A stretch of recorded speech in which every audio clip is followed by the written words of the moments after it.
When I got the crisp $50 bill in advance, I figured my client had a heart of gold. But after I was beat up, double-crossed, and shot at, I realized just how hard a heart of gold can be. From the pen of Raymond Chandler, outstanding author of crime fiction, comes his most famous character as CBS presents The Adventures of Philip Marlowe.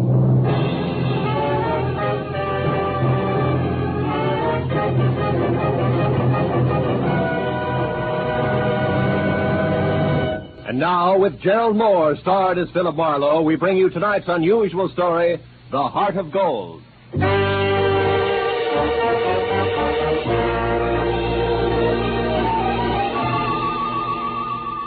I had spent the day trying to decide how to spend the day, and finally convinced myself Sunday afternoon was a good time to catch up with neglected bookkeeping. But I only got as far as the office door because a special delivery letter was stuck in the mail slot. I ripped it open and watched a crisp $50 bill flutter to the floor. Pinning it down with my toe, I turned to the letter, which was dated Saturday. Dear Mr. Marlowe, kindly investigate the party who lives at 1903 North Ogden Street to find out if his name is really Elliot Perdue and what his occupation is. Then please come to my residence at 5 tomorrow, Sunday. I live at the home of a friend, Arthur Stewart, 33 Lemonwood Drive in Bel Air. I sincerely hope that $50 will be a sufficient retainer. Truly yours, Helen Asher. Judging from the tone of her letter, it was obvious that Helen Asher didn't hire private detectives very often. Nevertheless, I glanced at my watch, which said I had to work very fast, and I headed for 1903 North Ogden. It turned out to be a small house near Selma Street. I got out of my car and walked up to the door.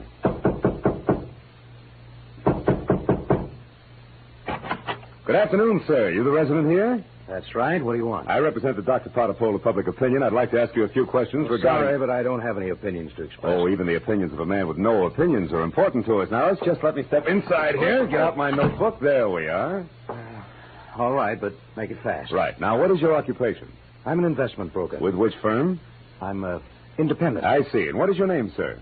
What do you need my name for? Well, for my personal records in case I have to come back. Elliot Perdue. Uh-huh. Do you have any hobbies other than horse racing? What do you mean? Those dope sheets and racing forms there on your desk. I'm quite an admirer of horseflesh myself. You're quite a character, too, aren't you? Working on Sunday and all? Well, you know how public opinion is. It goes right on, rain, shine, or Sunday. Excuse me a moment. Oh, by the way, what's your name? Marlowe, Philip Marlowe. Okay, Mr. Marlowe.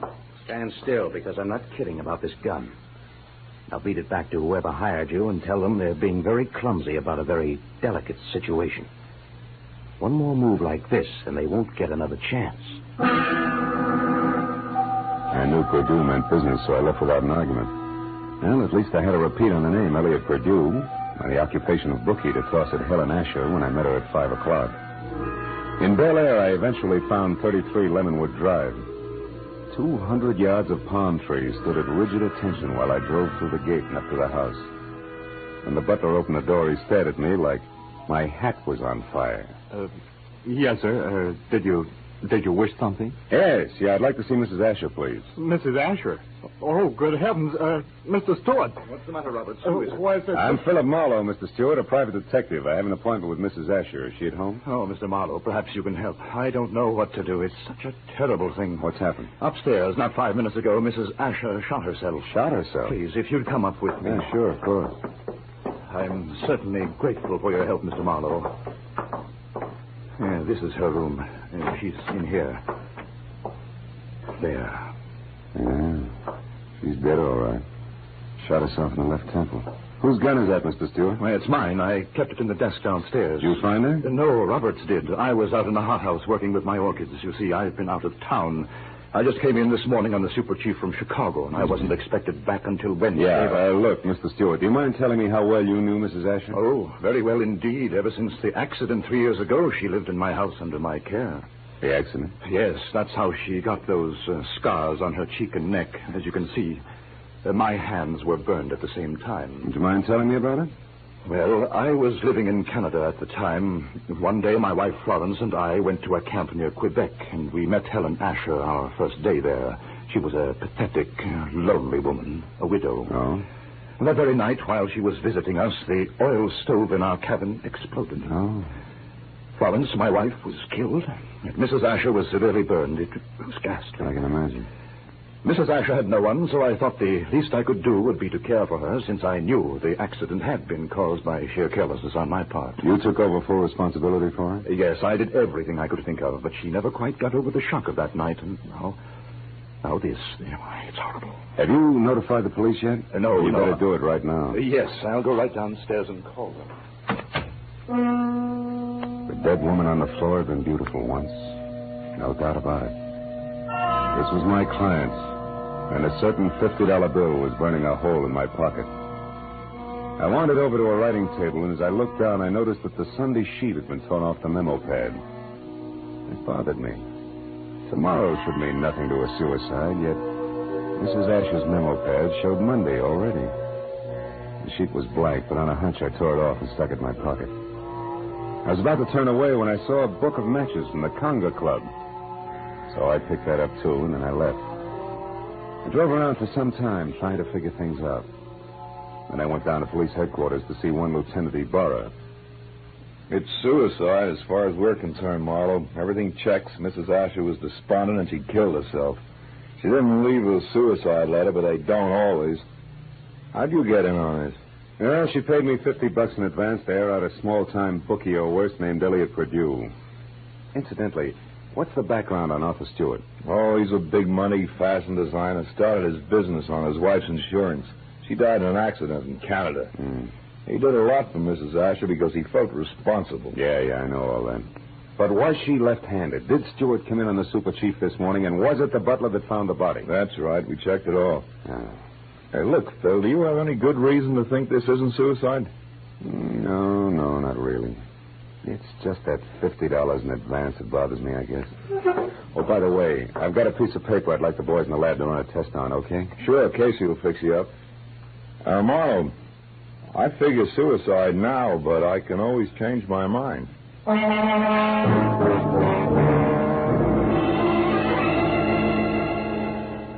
I went down the hall to the police laboratory and handed the blank page of the memo pad to Casey. 10 minutes later, he explained that the impression showed a left-handed person had written a number, Bradshaw 711, with a wide-point fountain pen, probably on the page just above the one I'd given him. Well, I thanked him, dropped 4 bits in the Christmas fund bottle, and found the phone. I dialed Bradshaw 711 and waited.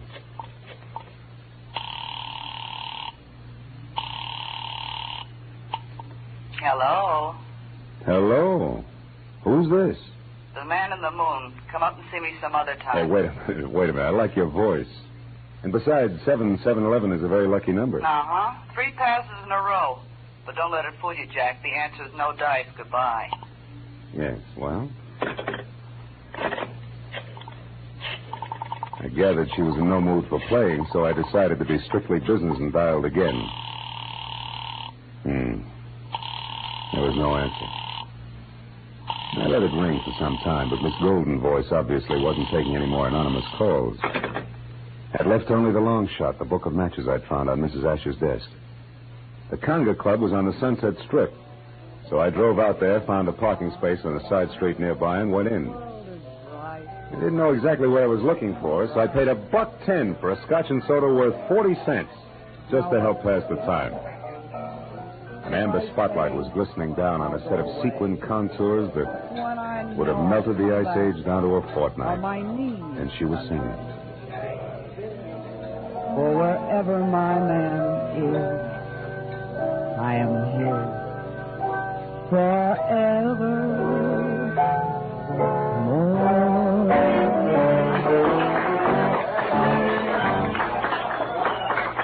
I knew it was Bonita, the Conga's featured songstress, and I knew something else, too. There was no mistaking that voice. She was the girl with the lucky phone number. I wrote her a note, called a waiter to the table to deliver it, and then sat back to watch her as she glided over and sidled into a chair opposite me. It was your penmanship that intrigued me, Mr. Mallow. It was your voice and so forth, mostly the so forth, that got me, Bonita. Would you care to decipher the Sanskrit you call the note? The waiter said you wrote it. Sure. It says important business. That's an idiom. If you wanted to talk turkey, how would you translate it? Do you know a woman named Helen Asher? Not that I remember. Why? Your phone number showed up on a memo pad. How do you account for that? How should I know? Maybe she intended to call me up. Look, you're quite a handsome man, Mr. Marlowe. But you look silly with your nose bent. Why do you keep sticking it into other people's business? Because besides being paid for it, it sometimes leads to meeting interesting and beautiful people. Present company included. What do you want? Mrs. Asher killed herself tonight. Mrs. Asher's dead? Yeah. And considering you said you didn't know her, you look very put out about it. All right, Marlowe, you win. But let's not talk about it here. Finish your drink while I get out of this costume. Then meet me outside by the front door in 10 minutes.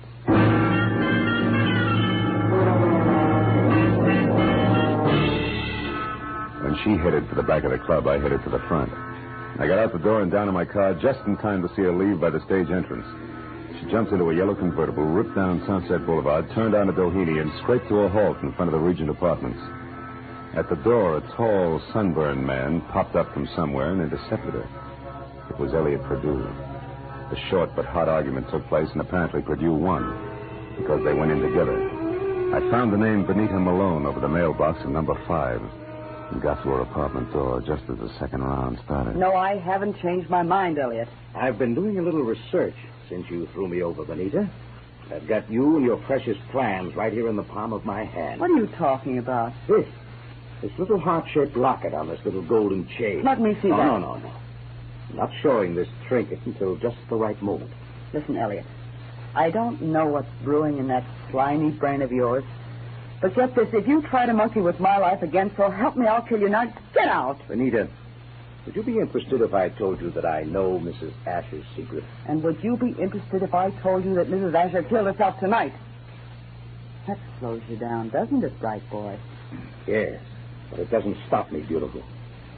I'll be seeing you before you know it. I ducked into an alcove and heard Benita slam the door on Perdue's coattails as he left.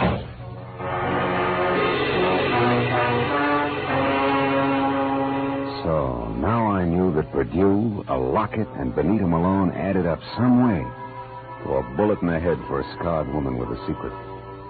I went back to my car and drove out to Stewart's house in Bel Air.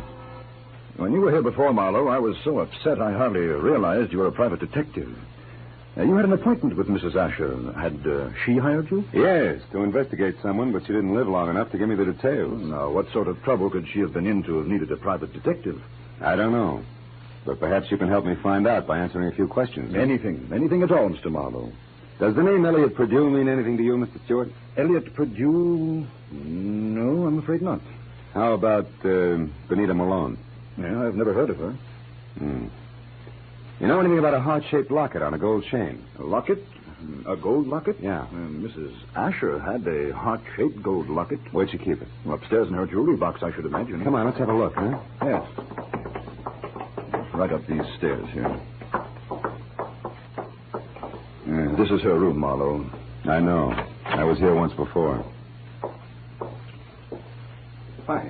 It's not here. It's not on her dressing table. Her jewelry box, it's gone, Marlowe. But you think that... Elliot Perdue has it. I can't understand this. What's the locket like? What's inside it?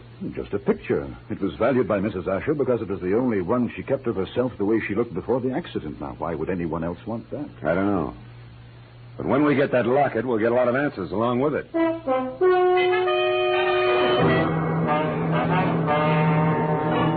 Now I was more convinced than ever that Elliot Perdue, Benita, and the late Mrs. Asher's secret were all dangling from the same chain that supported the gold locket. I said goodnight to Arthur Stewart and started back for Hollywood. But a moment later, I changed my mind and abruptly swung onto a shadowed side road and parked, lights out. It had suddenly occurred to me that a gallivanting Mr. Perdue might call on Stewart. And if so, I wanted to be on hand. Well, 40 minutes later, I was about to call off the cloak and dagger routine when I heard the sound of a powerful motor roaring out of Stewart's driveway. I looked up just in time to see a long black Nash whip by with Stewart at the wheel.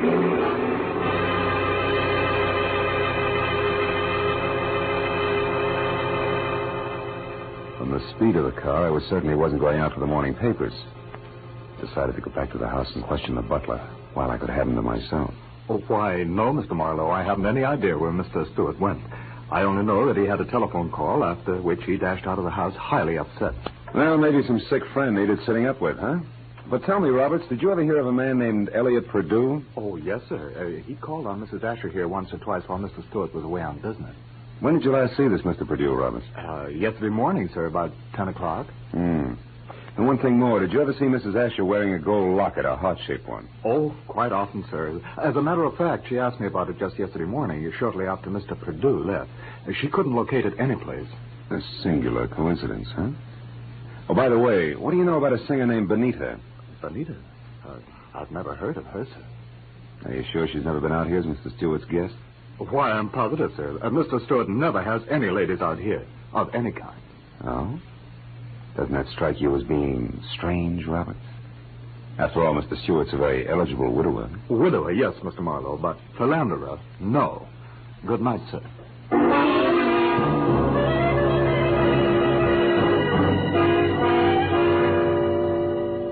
As I drove back to Hollywood, I tried to figure out where Arthur Stewart had gone. But I had about as much to work with as Gypsy Rose Lee after a third encore. Well, after discounting Benita's place in the Conga, there was only Elliot Perdue's house on North Ogden.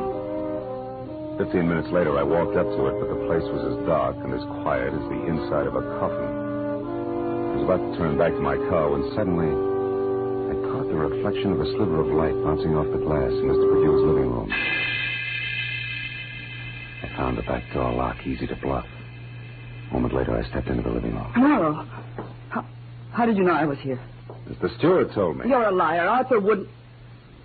Arthur?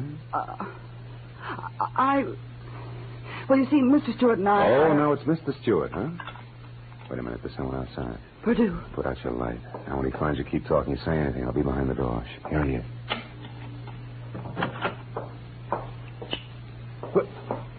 Well, Benita. What a waste of time, my dear. While you've been here rearranging my socks, I've been talking to your boyfriend with the locket safely tucked away right here in my breast pocket. How clever of you. How absolutely ingenious. It's a bit late for nasty words between us, Benita, because possession of you was part of the bargain I struck with Mr. Stewart. You see, What are you staring at? My big blue eyes, Perdue. Don't move or I'll blast you. You'll do nothing. No. Get the gun, Benita. Now, Perdue, we'll play some more.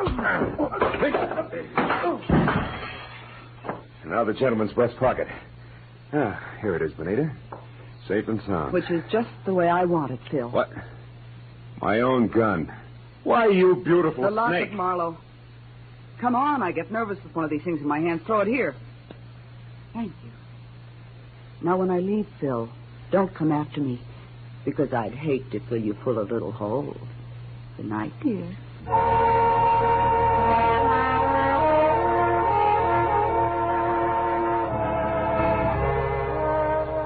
When Benita stepped out of that house, I solemnly swore I wouldn't trust another woman for the next 100 years. But a groan from the body on the floor brought me back to 1948 and Elliot Perdue.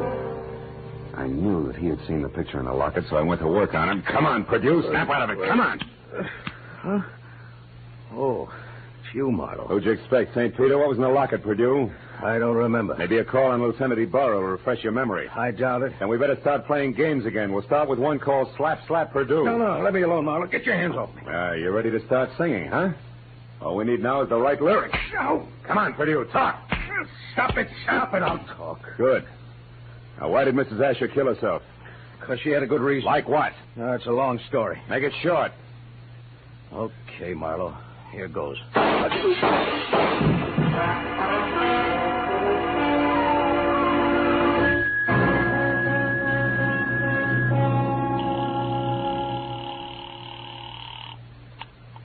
Lieutenant Ibarra speaking. Marlowe, Ibarra.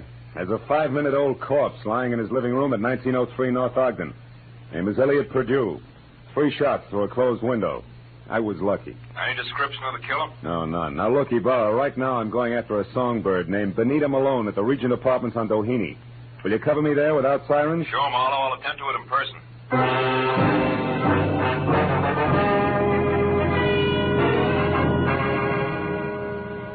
It was only a healthy centerfielder's peg from Perdue's house to Benita's. When I got there, the place was dark and a car wasn't in sight. I decided to try the Conga Club. But as soon as I walked in, I began to worry because if Benita had wanted to get rid of that locket, she'd have had enough time to bury it at Forest Lawn. But I didn't know Benita, because Miss Oomph herself was singing in the amber spotlight, and dangling from her soft white neck was the heart-shaped gold locket. I love you because he's wonderful, because he's just my Bill.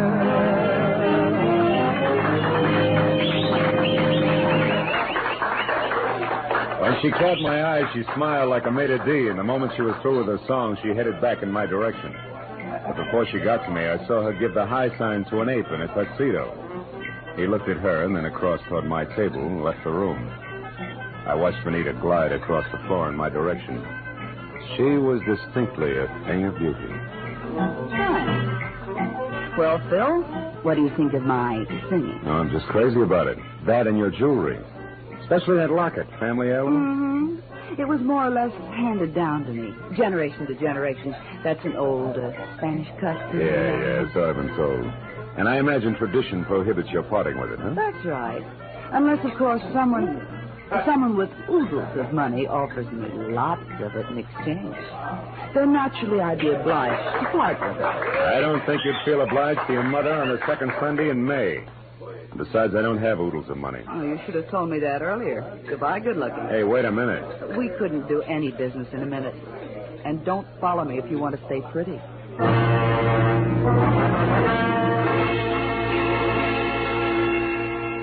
She pivoted on a spike heel and took off for a dressing room, and I knew that if I followed, I was scheduled for a nasty tete-a-tete with an ape in a tuxedo. When I made the lower floor and saw that the long corridor to her room was empty, I knew the setup. The ape would be on the other side of the door waiting. Benita still had my gun, so I got the nearest substitute for a blackjack, a full bottle of Paul Masson champagne. Then I walked noisily down the corridor as far as her door and knocked. Turned the knob slowly, kicked the door open, and stood clear. It worked. The ape's hairy hand was wrapped around my gun, and it came down in an arc that was never interrupted. And that left him off balance. The ape hit the floor, and before Benita had a chance to close her mouth, I ripped the locket from her neck, picked my gun up, and ran. I didn't stop until I collapsed against the store window. Then I opened up the locket. 2 minutes ran out on me before I realized what was wrong with the picture. Then I knew. Arthur Stewart's home in Bel Air was my next stop.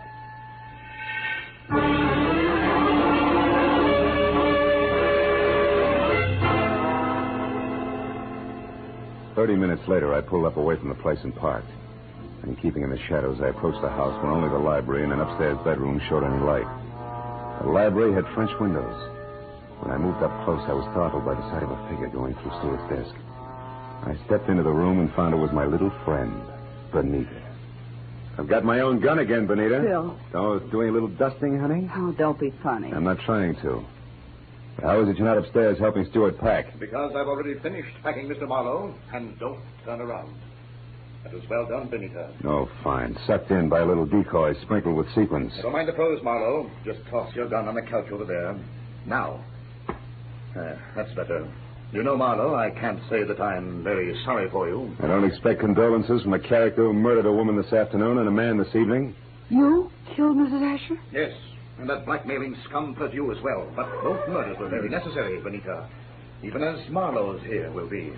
Come over here, Benita, behind me. Hurry, Arthur, let's get out of here. Don't worry. And now, Mr. Marlowe, it's time for you. Well, thanks, Benita. You swing a beautiful bookend.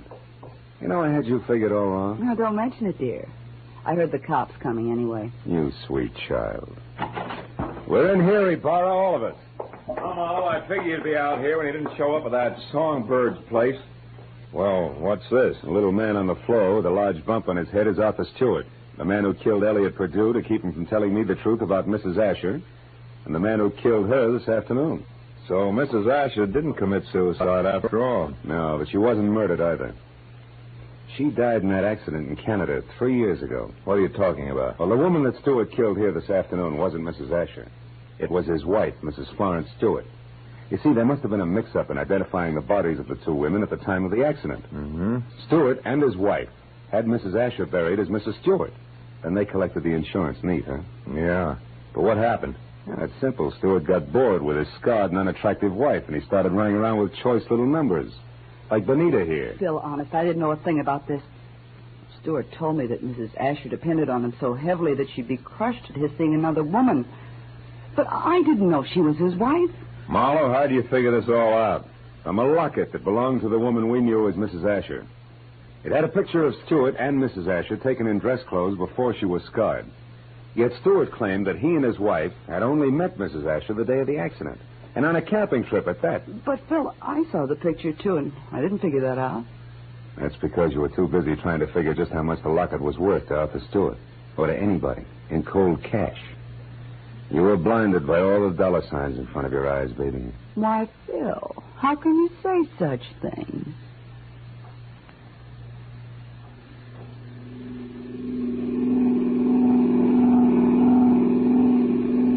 Now, Marlowe, just so I don't toss and turn all night, tell me just why you were hired in the first place.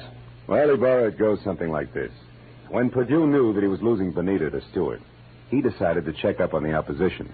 And he not only found out what he wanted to know, but he found out a lot of things, too, that he didn't want to know. Mrs. Stewart, the late Mrs. Asher, became suspicious of his questioning, and incidentally of her husband. So she sent for me. Well, Marlowe, Stewart certainly had me fooled. I doped him out to be a very generous guy, a great benefactor who was doing the right thing for a lonely, unfortunate woman. Yeah, looked like he had a heart of gold, all right. But a funny thing, Ibarra, in the end, it was this heart of gold, this locket here, that got him. Mind if I keep it? Not at all. You had a tough enough time getting hold of it. Good night, Phil.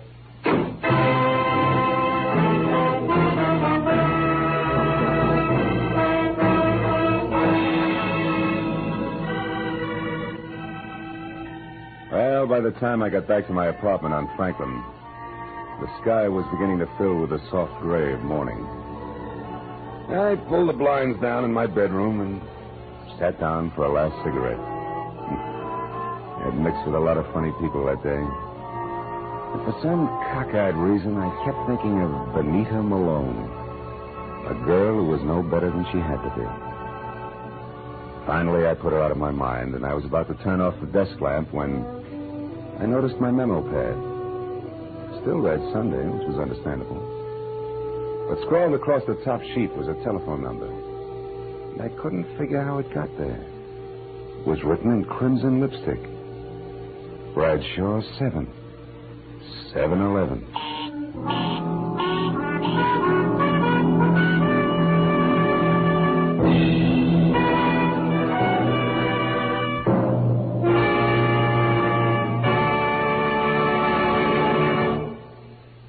The Adventures of Philip Marlowe, created by Raymond Chandler, stars Gerald Moore and is produced and directed by Norman MacDonald. Featured in tonight's cast were Gloria Blondell, John Daner, Jack Moyles, and Ben Wright. Detective Lieutenant Ibarra was played by Jeff Corey. The special music was conceived and conducted by Richard Orant.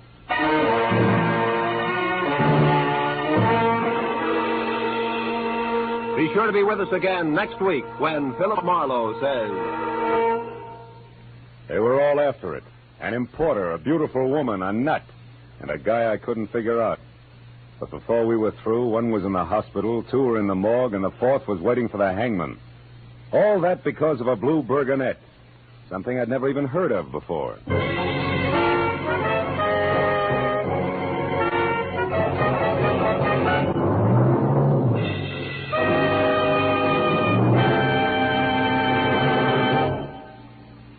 Dr. Fabian, the ship's doctor in cabin B-13, tells a new story of danger in far ports tonight over most of the CBS network stations.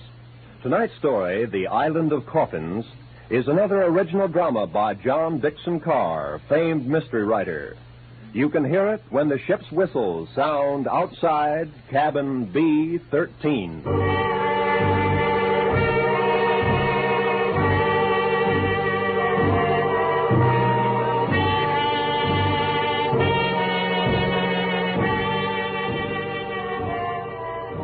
This is Roy Rowan speaking. This is CBS, the Columbia Broadcasting System.